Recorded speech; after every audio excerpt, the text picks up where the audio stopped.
fois, on a situé l'église de Californie dans une zone industrielle. Quelle est la mission, la vision de l'église pour les années à venir? La vision et la mission évangélique, dans quel sens elle va partir par rapport à la situation géographique de l'église? Est-ce qu'il y a des actions qui sont... Alors, les actions qui sont menées, c'est la mesure où on veut que l'Église maintienne sa position, son rôle. On aimerait voir plusieurs jeunes se former. D'ailleurs, certains prennent goût, ils partent faire de la théologie. Et chaque fois, pratiquement chaque 4 ans, on a un jeune qui part, chaque 3 ans, qui va faire de la théologie. L'objectif est de Est-ce qu'ils reviennent? Mais bien sûr, quand ils reviennent, ils sont dans le champ, ici on ne les voit plus. Ils ne plus à Californie, puisque certains sont embauchés en nation. Voilà. Et donc, l'objectif est de pouvoir prêcher l'évangile à travers plusieurs domaines. Celui de la musique est un domaine phare, et à travers aussi même au niveau de la famille. Quand on fait certains programmes de la famille, on invite des personnes, des gens qui sont adventistes, qui viennent, qui écoutent, qui participent, qui deviennent des nouveaux amis de l'Église et des gens. Et donc, dans le passé, on a vécu des moments très forts. Mais je ne voudrais pas qu'on puisse rester sur le passé pour ne rien faire aujourd'hui. Tout à fait. La nostalgie. Le travail continue. Voilà, des fois, on reste sur la nostalgie du passé. Mais moi, l'évangile, c'est aujourd'hui. Et c'est rien d'autre. Et c'est demain aussi. Alléluia. On doit pouvoir vivre pleinement son évangile. Donc, ce qu'on fait, c'est pour que les gens découvrent l'amour, Jésus, qui est une réalité. Pas Jésus comme un mythe. Tout à fait. C'est une réalité. Donc, à travers tout ce qu'on fait, parce qu'il ne faudrait pas qu'on vive avec des programmes. Souvent, on fait des programmes, puis on s'arrête à faire un beau programme. Et ça ne se prolonge pas. Il faut que ça soit pérenne. Il faut que ça soit pérenne. Formidable. Charles Lefranc aurait-il une petite expérience qu'il aurait marqué au cours de sa mission sur cette terre depuis qu'il a embrassé ce merveilleux nom qu'il chante, qu'il loue Jésus-Christ? Ben, il y a plusieurs expériences. Alors, une petite.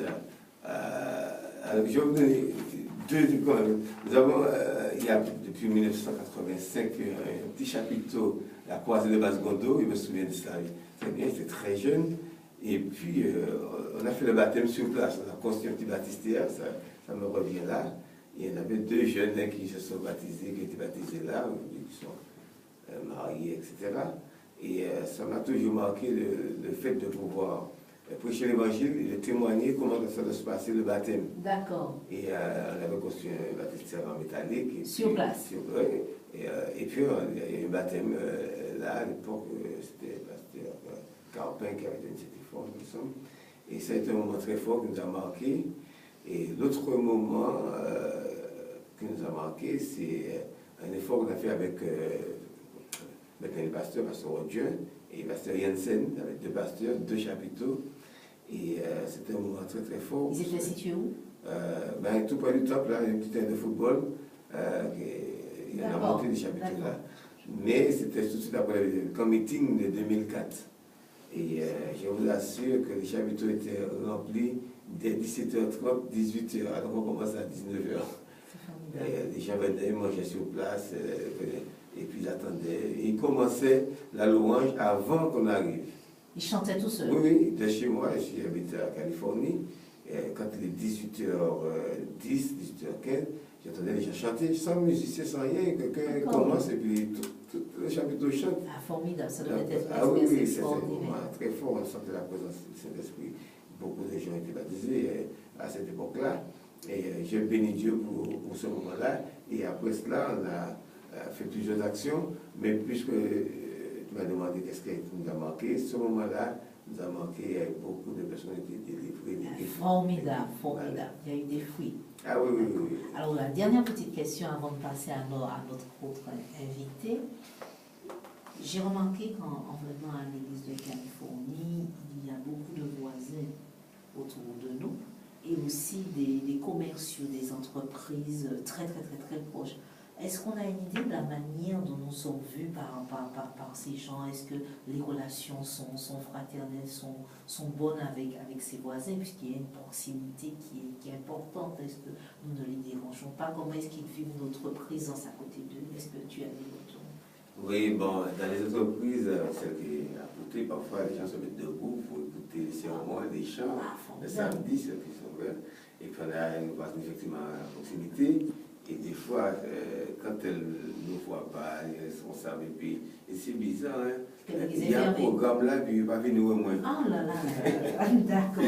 Donc, ils aiment bien quand les responsables même viennent les inviter. Un membre les invités, bon, ça passe, mais quand un dirigeant vient, ils sont contents. Ah ben c'est formidable, ah ben c'est bien. Donc nous continuons dans cette mission d'être toujours des témoins de Jésus-Christ partout où nous nous trouvons. En tous les cas, merci beaucoup Charles-François. Tout petit mot de fin de cette interview, qu'est-ce que tu aurais à dire pour encourager ceux qui nous écoutent? Ben, écoutez, à travers les difficultés qu'on puisse passer, traverser, des épreuves, des échecs, des manques, etc.,